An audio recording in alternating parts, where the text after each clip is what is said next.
ओम श्री गुरुवे नमः। ओम श्री गुरुवे नमः। ओम श्री गुरुवे नमः। द डार्क लाइट चैनल पर आप सभी मित्रों का आज की चर्चा में मैं स्वागत करता हूं। आदरणीय मित्रों, आज एक बहुत महत्वपूर्ण चर्चा आपके समक्ष में करने जा रहा हूं। अजीर्ण एक बहुत ही खतरनाक रोग होता है।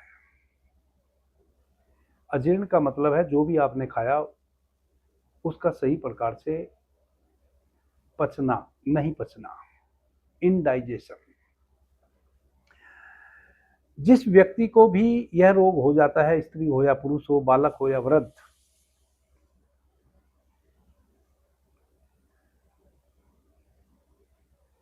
उसके बहुत खतरनाक परिणाम होते हैं।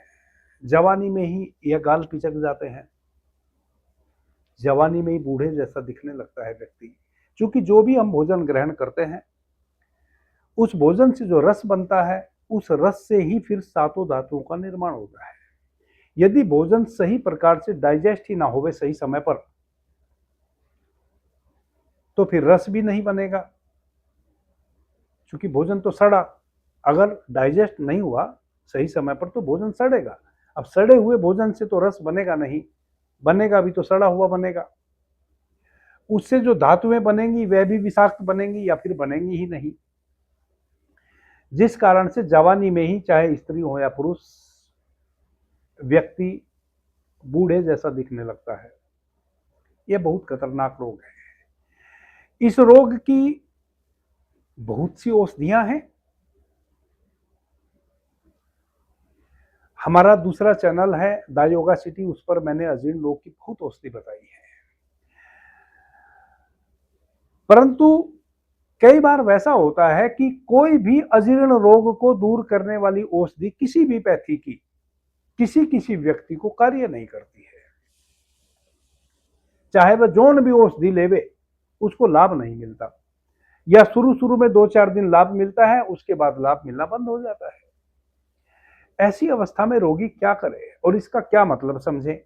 जो औषधि सबको लाभ पहुंचा रही है वह किसी एक व्यक्ति को क्यों लाभ नहीं पहुंचा रही है। तो हमारे शास्त्रों में कहा गया है कि ऐसे व्यक्ति ने कोई ना कोई वैसा पाप कर रखा है, किसी को सता रखा है।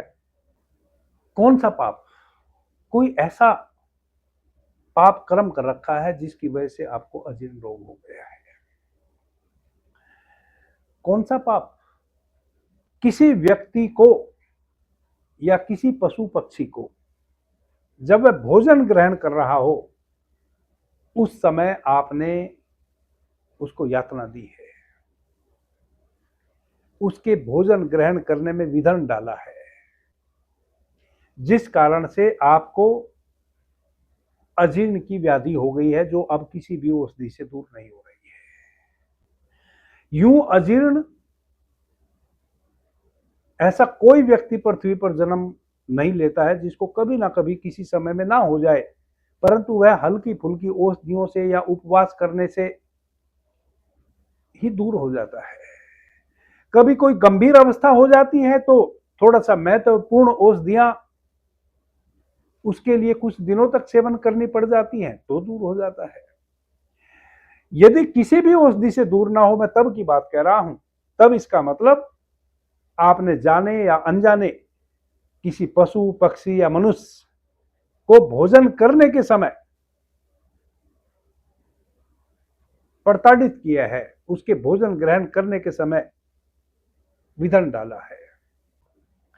यदि वैसा है जो कि शास्त्रों में उल्लेखित है कि किसी औषधि से अजीर्ण रोग दूर ना हो रहा हो, तो निश्चित रूप से वैसा ही है। तो इसके विषय में उपाय भी शास्त्रों में बताया गया है। इसके विषय में उपाय बताया गया है कि रविवार के दिन से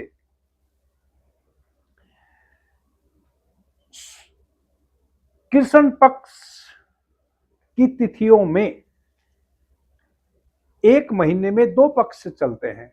15 दिन कृष्ण पक्ष रहता है और 15 दिन शुक्ल पक्ष रहता है। तो जब कृष्ण पक्ष लगा हो और कृष्ण पक्ष की तिथि में रविवार पड़ रहा हो, अब एक बात का और ध्यान रखेंगे, कुछ मित्र तो मुझे सुनने वाले कॉमन है, जो मेरे दूसरे चैनल पर भी मुझे सुनते हैं, और स्वर विज्ञान से संबंधित जो चर्चा मैंने अपने दूसरे चैनल पर विस्तार से की है, बाबा जी कहो और अवेकनिंग इनर सेल्फ चैनल पर, बाबा जी कहो चैनल पर, तो वह तो जानते हैं कि कृष्ण पक्ष की तिथियों में भी 9 ही तिथि कृष्ण पक्ष सूर्य की होती हैं, 6 तिथि चंद्र की होती हैं। वैसे ही शुक्ल पक्ष के पखवाड़े में 9 तिथि चंद्रमा की होती हैं और 6 तिथि सूर्य की होती हैं। तो जो 9 तिथियां सूर्य की हैं कृष्ण पक्ष के पखवाड़े में, उन 9 तिथियों में यदि किसी दिन रविवार का दिन पड़ रहा हो, उस दिन से आप गायत्री मंत्र का उच्चारण करना शुरू करें। फिर अगले दिन कोई भी तिथि पड़े उससे चिंता नहीं करें। शुरुआत आपने कृष्ण पक्ष के पखवाड़े में सूर्य की तिथि हो और रविवार का दिन हो, उस दिन से करनी है। फिर प्रतिदिन आपने जब तक 1,00,000 टाइम आप गायत्री मंत्र का उच्चारण पूरा ना कर लें, आप 10 दिन में करें, 5 दिन में करें, 1 महीने में करें, 6 महीने में करें,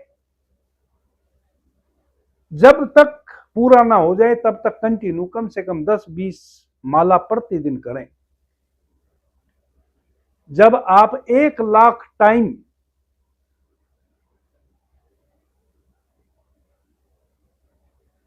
यदि आप 10 माला प्रतिदिन करेंगे तो लगभग 3 महीने में आप 1,00,000 टाइम गायत्री मंत्र का उच्चारण कर चुके होंगे 90 दिन में।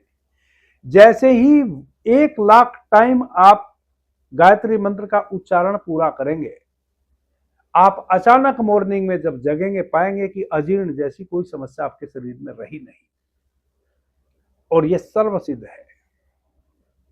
तो जिन भाई बहनों को अजीर्ण रोग है और किसी भी औषधि से उनको जरा भी रिलीफ ना मिलती हो, वह इस उपाय को कर सकते हैं।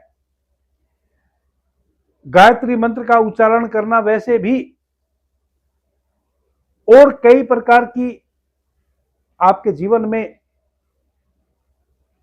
आपको सुख प्रदान करेगा, आपके जीवन में अंधकार छटेगा, तारतम्यता आएगी, चारों तरफ सुभिक्ष घटेगा, दुर्भिक्ष छटेगा, प्रकाश का अवतरण होगा आपके जीवन में, यानी कि बेहोशी छटेगी, अवेयरनेस आएगी।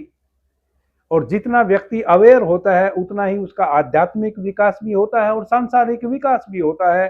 अवेयर व्यक्ति कभी भी कोई संसार में भी नुकसान नहीं उठा पाता, और अध्यात्म में तो नित्य नूतन नए नए अनुभव होते हैं। उन अनुभवों को आत्मसात करते हुए आध्यात्मिक पथ पे साधक और आगे बढ़ता चला जाता है, जब तक वह अंतिम पायदान तक पहुंच ना जाए, उस अक्षर ब्रह्म तक, जिसको भगवान श्री कृष्ण ने कहा है अर्जुन को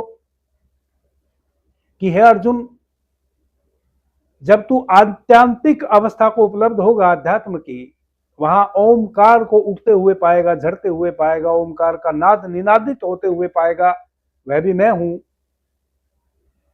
उस अवस्था को भी आप उपलब्ध हो जा सकते हैं। यह तो आपको गायत्री मंत्र का लाभ मिलेगा ही मिलेगा, आम के आम और गुठली के दाम, प्लस आप अजीर्ण रोग से भी सदैव के लिए मुक्त हो जाएंगे। अभी के लिए इतना ही। आपने मुझे ध्यान से प्रेम से सुना, उससे मैं बहुत अनुग्रहित हूं। सभी मित्रों को मेरा प्रणाम, धन्यवाद। हर हर महादेव।